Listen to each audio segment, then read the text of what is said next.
Chicos, no sé si me van a banear por este video, pero vamos a reaccionar al anime más ilegal de la historia, hecho por nuestro queridísimo compañero de plataforma Hoxie Anime. Existen Así muchos que vamos a reaccionar porque no lo he visto. casos dentro de la industria del anime y obras que por ser violentas tuvieron que censurar algunas escenas. Pero existe una película de anime que es considerada como uno de los animes más censurados de la historia, pasando desde la destrucción de las versiones originales hasta recibir más de 20 reediciones. Para ¿Cómo? entender el contexto tenemos que remontarnos hasta 1956. Vale, hace casi 100 años Año en el aproximadamente. que nace Suehiro Maruo, quien en 1972 se graduaría de la escuela secundaria, entraría a la escuela superior y pasaría los próximos 2 años trabajando en diversos puestos, hasta que a sus 17 años llegó a trabajar en la Shonen Jump, con la Shonen publicación de unas pocas historias. Infierno Desde ese embotellado. primer acercamiento se veía como dentro de su obra predominaban escenas demasiado gráficas para un público joven. Dentro de sus ilustraciones, Maruo siempre intentaba representar el sexo y la violencia de forma muy explícita, cosa que a la revista le preocupaba, ya que no era el tipo de manga que este solía publicar. Debido a esto, Maruo decidió alejarse un poco del manga, para que en 1980 regresara con el manga de Ribbon no Kinshi, pero no fue hasta 1984 que publicaría su obra más conocida y la que nos interesa en este vídeo, Midori, la niña de las camelias. ¿No queríais anime en el canal? Aquí tenéis uno. Midori. Un manga basado en una leyenda de finales del siglo XIX que fue creada por Era Meiji y Era Showa, pero la mayoría del público considera el manga de Maruo la historia original. La obra comenzó su publicación en septiembre de 1974, Vale. pero esta fue muy corta, llegando a culminar ese mismo año. ¿Por qué?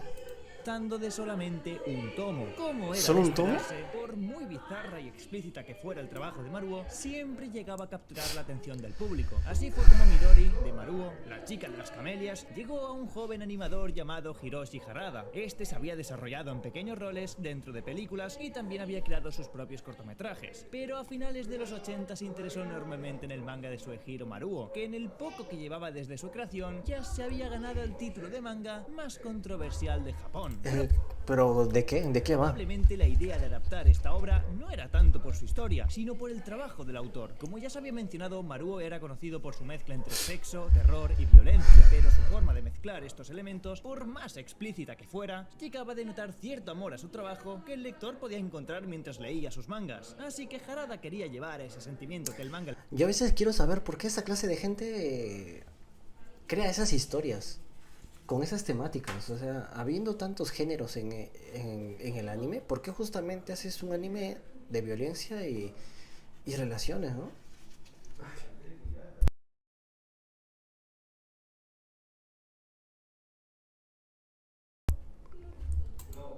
que le transmitía No lo a sé. la gran pantalla. Pero lamentablemente, aquí comenzaron los problemas para Harada y su proyecto. La historia no llegó a convencer a ninguna productora. A cada oficina que Harada iba a presentar Normal. su idea, siempre era rechazada. Normal. Los ejecutivos le explicaban que era una idea demasiado arriesgada debido a lo explícito del material. Pero por más rechazos que Harada recibía, este no quería hacerle ningún cambio a la historia. Él quería que toda la película fuera lo más cercana a su material original. ¿Pero por qué? La historia no era explícita por simple capricho, sino porque necesitaba ser así. Lo necesitaba para que la trama funcionara. Pasada la racha eterna de rechazos que Harada recibió, él decidió que trabajaría en toda la producción de la película por sí solo. Él se encargó de todos los detalles de la creación de la película, desde el diseño de los personajes hasta el dibujo de cada y uno de los fotogramas, llegando a haber dibujado casi 5.000 planos, Dios. tardando 5 años de arduo trabajo para entregar un metraje de 54 minutos de duración. Harada, al tener su proyecto finalizado 5 años para 54 minutos, una persona por sí sola.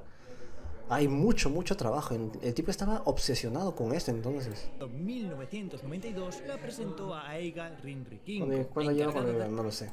regular la calificación por edades de los productos audiovisuales para la distribución dentro de Japón. Los miembros del grupo presenciaron una película que en sus aspectos técnicos era de lo más simple, con un doblaje no muy elaborado y una banda sonora sin mucho arreglo. Pero obviando eso, este grupo vio una historia con un tono inquietante, rozando la incomodidad, con un ambiente sombrío y lúgubre que incluso en las escenas más inocentes llegaba a generar rechazo a los espectadores. Es que claro, o sea, mira, esta chica tiene pinta de ser menor de edad.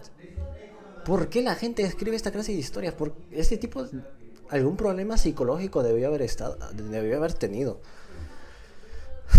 Digo, no es normal crear esa clase de historias. Algo te debe haber pasado de niño para crear estas historias. Mientras más avanzaba la película, más horrorizados iban quedando los miembros del grupo, y al finalizar la proyección se dieron cuenta que era un caso en el que ni ellos sabían cómo actuar, por lo cual pasaron la responsabilidad a sus superiores, que lamentablemente para todo el esfuerzo de Harada, el gobierno dio la orden de destruir todas las copias existentes de la película.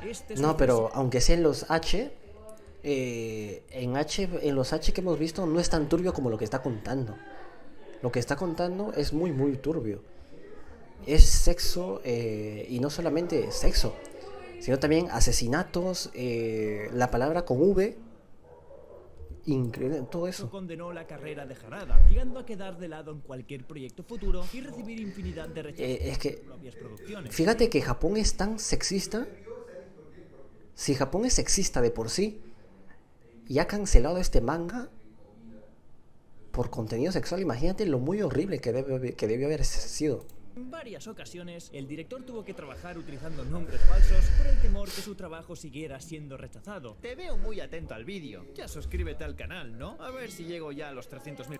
Cayéndose en pedazos, sin que él se diera cuenta, la obra que le condenó estaba dando de qué hablar entre los grupos de anime de Japón. De igual forma, cuando el internet comenzó a hacerse más común en la población, no era raro no encontrar foros y foros llenos de conversaciones sobre la existencia de esta película, llegando a convertirse en una leyenda urbana, cosa que llega a ser irónica teniendo en cuenta que la historia del largometraje está basada en una leyenda. Los rumores no paraban, pero debido a la falta de contenido, solamente era considerado como un mito de internet. Pero algo que no sabía la gente era que Harada, sin decírselo a los encargados de la destrucción de las copias de su película, había escondido una copia. Una copia. Probablemente la habría guardado como un recuerdo de su arte. Ah, que lo destruyeron todo. Pasaron Fíjate que qué tan horrible debió haber sido para que destruyan todas las copias. varios años hasta que llegó a permitir que una distribuidora francesa llegara a editar en un DVD una nueva versión de la película. A esta solo se recortarían 6 minutos de material. Este material borrado solo lo conoce Harada y el equipo de editores de la distribuidora. Probablemente nosotros como espectadores nunca sabremos cuáles son estos minutos que se editaron y qué se hizo con ellos. Este DVD salió al público en el año 2006, haciendo realidad esta leyenda que tanto se hablaba en los foros de internet. Midori, las niñas de las camelias, luego de su reestreno, se convirtió en uno de los referentes del género eroguro, tanto en el manga, por parte de Suehiro Maruo, como en el cine, de la mano de Harada. The Ultimate Es Warrior. un movimiento cultural desarrollado durante los años de entreguerras en Japón, mayoritariamente era liderado por jóvenes artistas y urbanistas japoneses, considerado como uno de los géneros más rompedores del mundo del manga, también siendo uno de los más alternativos. Esto no solo por ser obras para adultos, sino también por llevar al extremo la mayoría de sus escenas. Pero aunque la obra de Maruo sea muy criticada,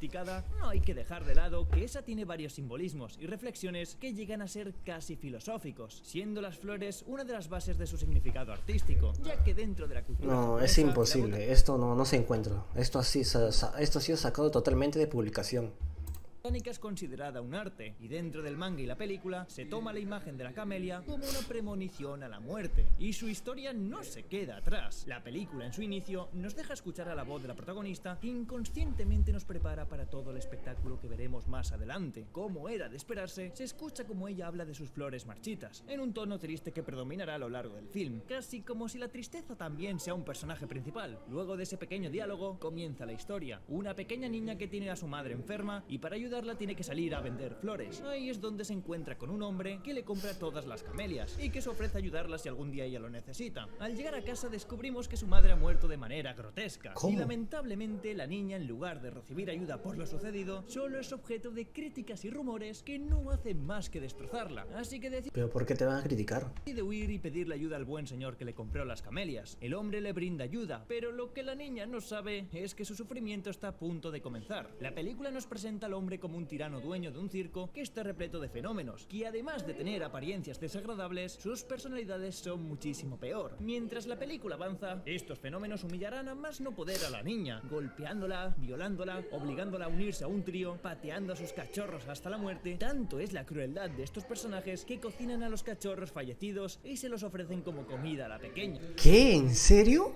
Y aunque la mayoría de la película nos presenta una vida llena de desgracias para Midori, todo cambia cuando llega el personaje conocido como enano, del que se enamorará la chica. Aunque esto no deja de ser bizarro, ya que este enano tiene más de 50 años y Midori aún sigue siendo una menor de edad. Claro. Y por si fuera poco, esta alegría durará muy poco, ya que el enano comienza a poseer a Midori de la manera más tóxica posible, comenzando su descenso a la locura, cometiendo innumerables asesinatos. Uno de los más horribles dentro de la película es cuando causa la muerte de todo el público que llegó al circo con el uso de magia. Todos los sucesos de la película llegan a su final con la huida del enano y Midori del circo, y conectando directamente con las palabras iniciales de la película, se nos presenta un final muy alejado del típico final de cuento de hadas. Sin duda alguna, Midori, la niña de las camelias, debido a su contenido tan extremo, no es algo de lo que se hiciera mucho ruido dentro del mundo del cine, pero aún así se considera como una película de culto en el internet, no tanto por su violencia, sino por ese ambiente pesimista que llega a tener un significado filosófico. ¿En serio? ¿Alguien puede considerar culto este anime? Carrera de Harada, y popularizó muchísimos más trabajos de Maruo, casi que parecía un marketing,